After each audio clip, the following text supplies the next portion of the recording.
Shalom e bem-vindos à Via Rápida Israel, uma frase do hebreu que significa amarás a Israel. Esperamos que vocês fiquem conosco porque nosso professor Dr. Baruch vai compartilhar um estudo expositivo da Bíblia. Dr. Baruch é professor titular no Instituto Zera Avraham, com sede em Israel. Ainda que todas as aulas no Instituto são dadas em hebraico, o Dr. Baruch fica feliz em compartilhar este estudo semanal com dublagem em português. Para mais informações sobre nosso trabalho em Israel, visite nosso site amarasaisrael.org. Fiquem agora com o Dr. Baruch e a aula de hoje. Our subject for this study O assunto para esse nosso estudo é a segunda vinda do Messias. E é muito importante que entendamos o que a Escritura diz com relação a esse acontecimento. E é muito importante estudar, tanto você, que é crente, como todos que encontram a fé antes do arrebatamento, ou seja, daquilo que Paulo chama de bem-aventurada esperança. O arrebatamento e a segunda vinda não são a mesma coisa. São duas coisas diferentes, que acontecem em momentos diferentes e por grupos de pessoas diferentes. Antes de começarmos, deixe-me compartilhar com você um versículo muito importante, retirado de 1 Tessalonicenses capítulo 3, versículo 13, onde fala sobre a segunda vinda, quando os céus se abrem e o Messias vem. E a Escritura diz que nós, os santos, estaremos com ele, o que significa que aqueles que participarem do arrebatamento, eles estarão com o Messias, com Deus, nosso Pai Celeste, no céu. Durante o tempo em que Deus derramar sua ira neste mundo, não experimentaremos nenhuma ira de Deus, pois estaremos no reino do céu.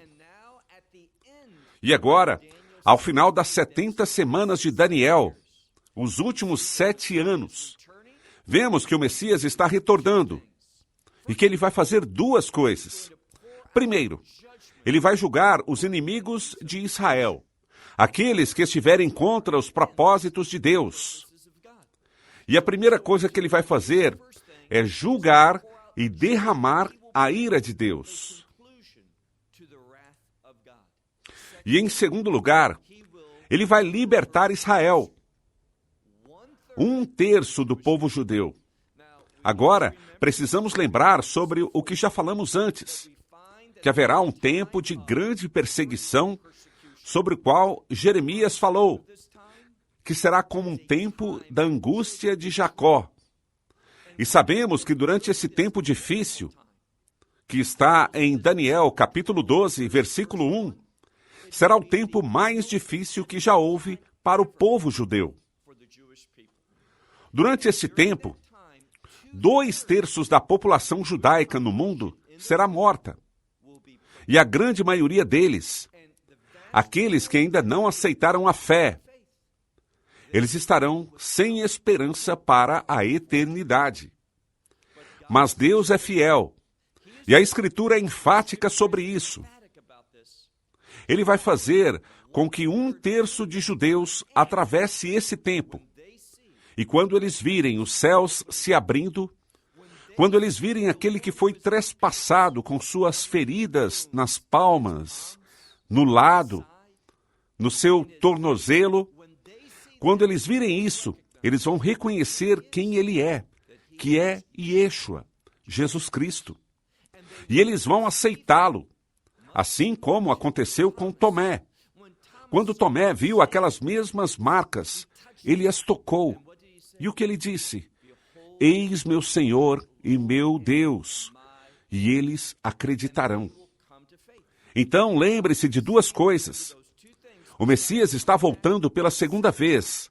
Não é o arrebatamento. Isso acontece depois do arrebatamento. E como já disse em 1 Tessalonicenses, capítulo 3, versículo 13, está escrito, nós, os santos, estaremos com ele. O Messias está vindo derrotar os inimigos de Israel para completar seu julgamento, sua ira sobre este mundo, libertando o povo judeu. E a terceira coisa que ele vai fazer é estabelecer seu reino, o reino milenar, por 1000 anos. E vemos no livro do Apocalipse, capítulo 20, onde isso é mencionado 2 vezes, que nós vamos governar e reinar com o Messias. E a quem ele se refere? A nós, os santos, aqueles que aceitaram o Evangelho antes do arrebatamento. Nós estaremos com o Messias por toda a eternidade. Estaremos durante o reino milenar, governando e reinando com ele. Falaremos mais sobre isso quando chegarmos ao capítulo 5, em algumas semanas. Mas nosso foco neste estudo é a segunda vinda. Pegue sua Bíblia e olhe comigo no livro de Mateus, capítulo 24. Vimos que, depois da abominação da desolação, houve uma importante guinada sobre quem o Messias estava falando. Começando então, vemos que o Messias Yeshua está falando sobre a abominação da desolação no versículo 15. E no versículo 14, ele fala sobre o fim. E a que fim ele está se referindo? Já aprendemos que o fim sobre o qual ele está falando, por 3 vezes mencionado neste capítulo 24, é o final da era da igreja. E deveríamos saber o que ocasiona esse fim, que é o arrebatamento, aquela bem-aventurada esperança que temos, pois não vamos experimentar a ira de Deus. Como Paulo diz em 1 Tessalonicenses, capítulo 5, versículo 9, nós, os crentes, aqueles que já receberam a suficiência da obra do Messias sobre aquela árvore, aqueles que acreditarem na redenção eterna, por meio do sangue do Messias, nós não estaremos lá para a ira de Deus, mas ao invés, diz a palavra, nós fomos escolhidos para a salvação. E a palavra salvação é uma palavra de vitória. Então, começando no versículo 16, há uma mudança no texto. O que vimos na última semana no nosso estudo, onde o foco é a terra de Judá, falando sobre a Israel de hoje e como haverá um tempo de grande perseguição. Como mencionei poucos minutos atrás, será o pior tempo de perseguição que já existiu para o povo judeu. Mas no final, o maior número possível do povo judeu terá fé, colocará sua confiança e confessará seus pecados e receberá a obra do Messias. Então, eles farão parte do reino milenar. Eles vão aceitar as promessas de aliança de Deus para si. E tudo isso começa no versículo 16. E no versículo 21, vemos a frase grande tribulação.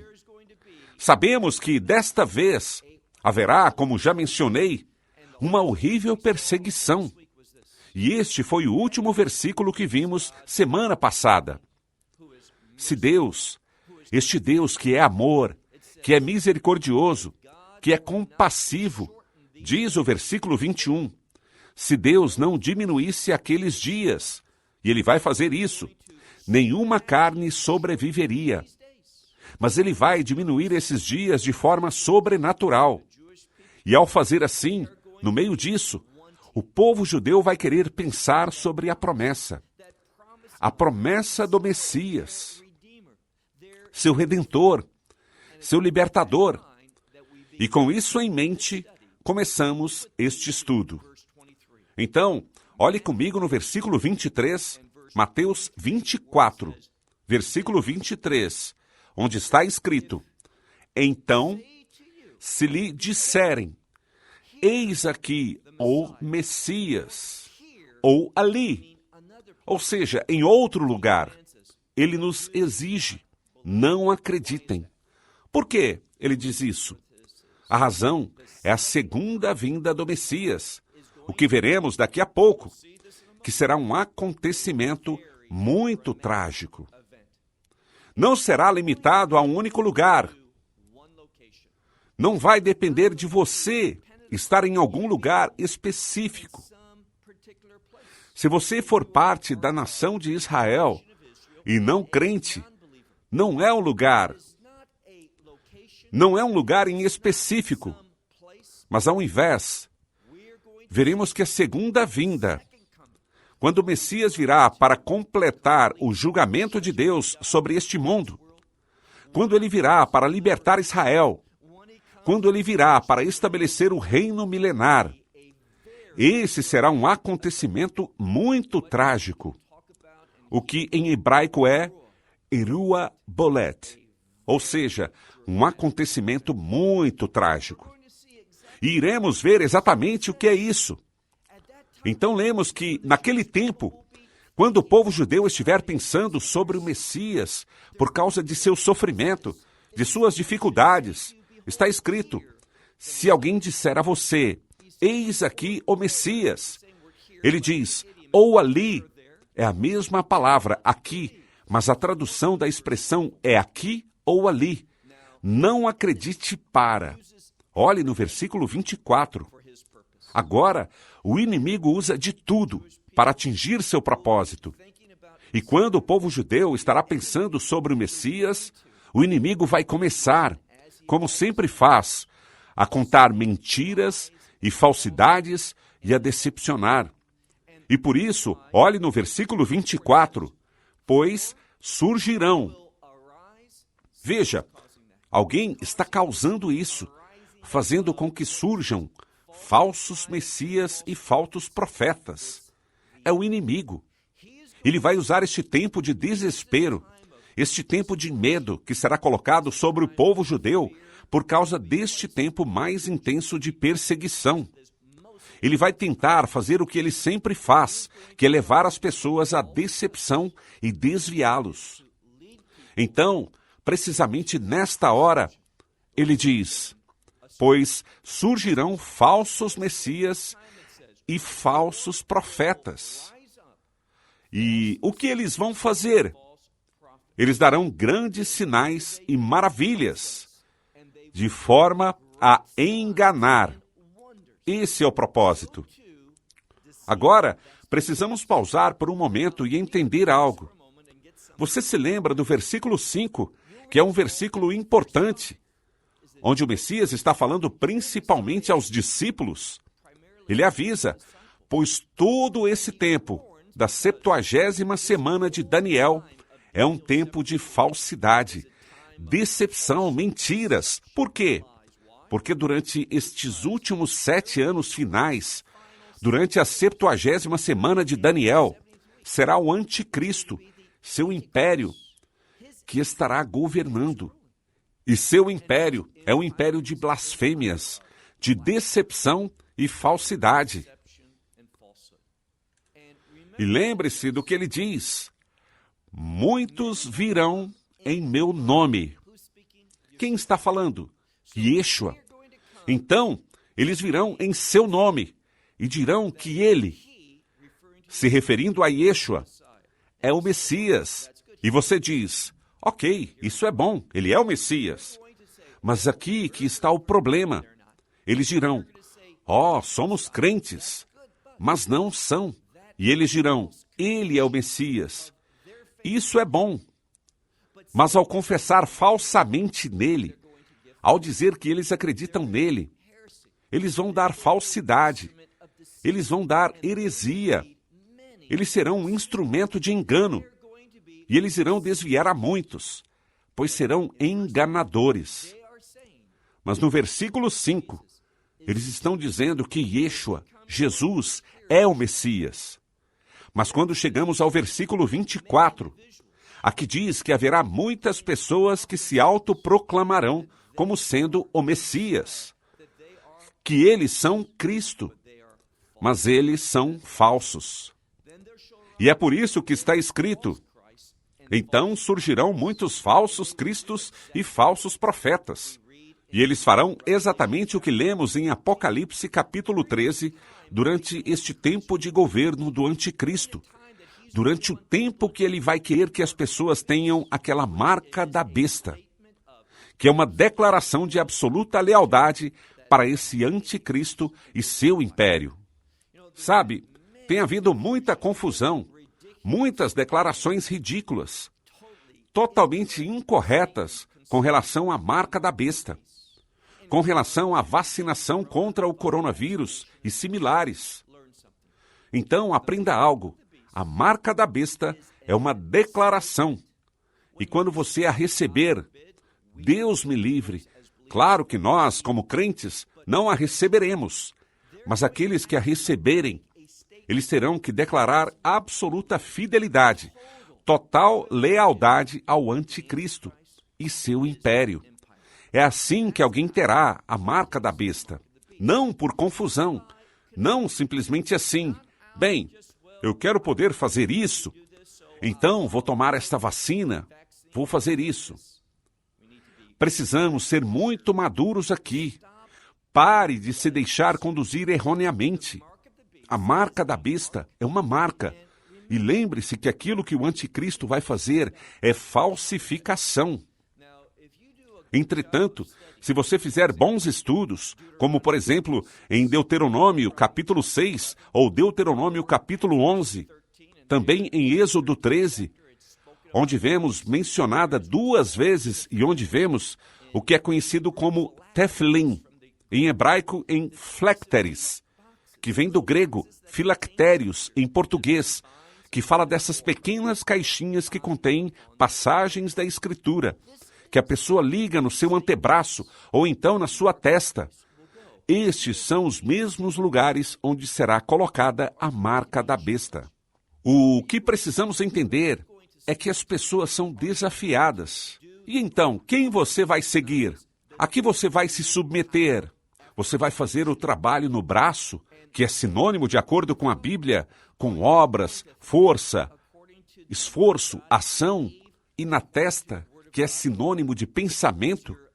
Você vai pensar de acordo com a palavra de Deus e se comportar de acordo com a palavra de Deus? Ou a sua fidelidade, a sua lealdade será com o anticristo? Esse é o desafio. Repetindo, não é algo que alguém faz por acidente. Ah, eu não sabia o que estava fazendo. Não. Vai estar muito claro que a marca da besta será colocada em quem estiver sendo fiel, absolutamente leal a este império de blasfêmia. Obviamente, um seguidor do Messias não faria tal declaração, mas este tempo é um tempo de grande engano. Lembre-se do que foi dito. E esses falsos cristos e falsos profetas farão muitos grandes sinais e prodígios. Com qual finalidade? Para enganar, se possível, até mesmo os escolhidos. Agora, no versículo 25, o Messias diz: eis que...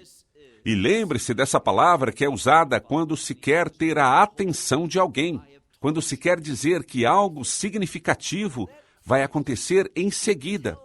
E ele diz: eis que eu já disse isso a vocês antes. A frase, dizer algo a alguém antes, na gramática grega, está no tempo perfeito, o que é muito curioso. Ou seja, isso é algo que não é novo, pois ele já havia dito isso anteriormente, e ele está dizendo isso agora. E a verdade que vem da frase vai se estender para o futuro. Então, o uso do tempo perfeito enfatiza, torna enfático aquilo que ele está dizendo. Olhe novamente no versículo 25. Eis que eu já disse isso a vocês antes. Versículo 26. Portanto, se eles lhe disserem, eis que ele está no deserto, não saia, eis que ele está no interior da casa. Ele diz, não acreditem. Por quê? Ele vai nos dizer algo sobre a segunda vinda. E, novamente, a segunda vinda não é para a igreja. Ouviu bem? A segunda vinda não é para a igreja. A segunda vinda é para Israel, para libertar seu povo, para derrotar os inimigos de Deus, que também serão os inimigos de Israel, e para estabelecer o reino do milênio. E no reino do milênio seremos, como já disse, e observe em Apocalipse capítulo 20, versículos 4 e 6. Estaremos governando e reinando com o Messias. Não é tanto para nós. Seremos o corpo de Cristo e teremos um papel consultivo. Estaremos administrando. Teremos autoridade. Falaremos mais sobre isso quando chegarmos em Mateus capítulo 5 e os ensinamentos do Messias. Mas olhe o que ele diz aqui no versículo 27. Pois, assim como o relâmpago sai do... E sua Bíblia provavelmente diz do leste. A palavra usada significa nascer, como em o sol nasce no leste e se põe no oeste. Literalmente as palavras nascer e pôr do sol, mas vamos traduzir de forma mais simples. Ele diz, pois assim como o relâmpago sai do leste, oriente, e brilha até o oeste, ocidente, assim será a vinda do Filho do Homem. Então, o que ele está dizendo, e já mencionei isso alguns minutos atrás, o que ele está vendo é que a segunda vinda acontecerá de forma muito trágica. Da mesma forma que o relâmpago. Tanto faz aonde você está, tanto faz se você estiver no lugar, ou a 1 quilômetro, ou 2 de distância. Quando o relâmpago acontecer, vai iluminar o céu. E você verá de um lugar e além do horizonte para o outro lado. Será muito visível, muito dramático. E isso é o que ele fala. Não pense que na segunda vinda você vai ter que estar na região selvagem, ou que você deve estar em algum lugar, ou dentro de algum prédio, ou dentro de um quarto. Não, será impressionante. Ele diz, pois assim como o relâmpago sai do leste e brilha até o oeste, assim será também a vinda do Filho do Homem. Olhe no versículo 28 agora, onde vemos uma mensagem muito incomum. Deixe-me ler e traduzir literalmente. Aqui diz, pois onde estiver o cadáver, os abutres estarão reunidos. A palavra abutre aqui se assemelha à palavra águia e está no plural. Então, o que ele quer dizer? Vamos olhar para trás, por exemplo, na história de Davi e Golias, que, a propósito, esta história de Davi e Golias, esta vitória, vem até nós dentro do contexto da redenção. Deus se movendo por meio de Davi. E neste dia, no fim dos tempos, nos últimos dias, Deus vai se mover pelo filho de Davi para trazer a vitória. Da mesma forma que Davi foi vitorioso, essa pessoa trouxe a vitória para todas as pessoas. E aqui está a ligação. Lembre-se de como Davi diz ao Golias, seu cadáver estará no campo, e os pássaros virão e se alimentarão de você. Então é isso que deveria vir à nossa mente. É natural. Se há um corpo morto, os abutres vêm. E da mesma forma, Deus, já que Ele é a aliança. E colocar Deus da mesma forma seria muito natural. Simplesmente acontece. É assim. Havendo uma carcaça morta, os abutres vêm. Há uma aliança que faz de Deus um Deus sagrado, justo, e Ele vai manter suas promessas de aliança com seu povo. Então teremos a vitória, teremos a vergonha dos inimigos de Deus, e os inimigos de Israel vão morrer e serão colocados nos campos de Israel. Exatamente o que vemos em outros lugares, onde se fala, por exemplo, no livro do Apocalipse, num lugar bem específico, Armagedon. E Armagedon é um vale, que inclusive tem outro nome. É conhecido como o Vale de Josafá. E o que significa esse termo Yahoshafá? Bem, é um nome de 2 palavras, que fala sobre Deus, o Senhor, Ele que julga, e é isso que Deus irá fazer. Ele verá o vasto exército que vem do mundo inteiro. Toda a nação virá contra Israel na batalha final. A batalha de Armagedon, que também é a batalha de Gog e Magog. E o principal campo de batalha, o lugar principal deste conflito será perto do que hoje chamamos de Meguido, também conhecida como as Montanhas de Meguido. Har, Har significa montanha. Har Meguido, ou Armagedon. E essa é a montanha da destruição, com o propósito de ter o controle dessa montanha. Por quê? Se você tiver controle dessa montanha, você tem livre passagem para Jerusalém ao longo da rodovia costeira. Veja, esse é um lugar de muitas batalhas. E a batalha será no campo ali próximo, que é o Vale de Jezreel. E o que significa o termo Israel? Significa Deus irá plantar. Ou seja, nos últimos dias, Ele vai trazer seu povo de volta e plantá-lo. Colocá-lo nos vales e colinas na Galileia, na Suméria, na Judéia, na Shefilá, ao longo do litoral, no deserto de Negev. E Deus está fazendo exatamente isso nos nossos dias. A Escritura está sendo realizada. Pode-se ver a fidelidade de Deus em sua revelação profética. Sim, está acontecendo. O que ele promete aqui é que, e eu estou falando sobre o Messias, Yeshua, Jesus Cristo, quando ele retornar da segunda vez, ele vai estabelecer seu reino, libertando seu povo da antiga aliança, trazendo-os à fé no mesmo evangelho. Há somente um nome pelo qual somos salvos, o nome Yeshua HaMashiach, Jesus Cristo, e somente por meio de sua mensagem do evangelho. Em nosso próximo estudo, iremos falar sobre 2 sinais bíblicos. Um é o sinal do arrebatamento.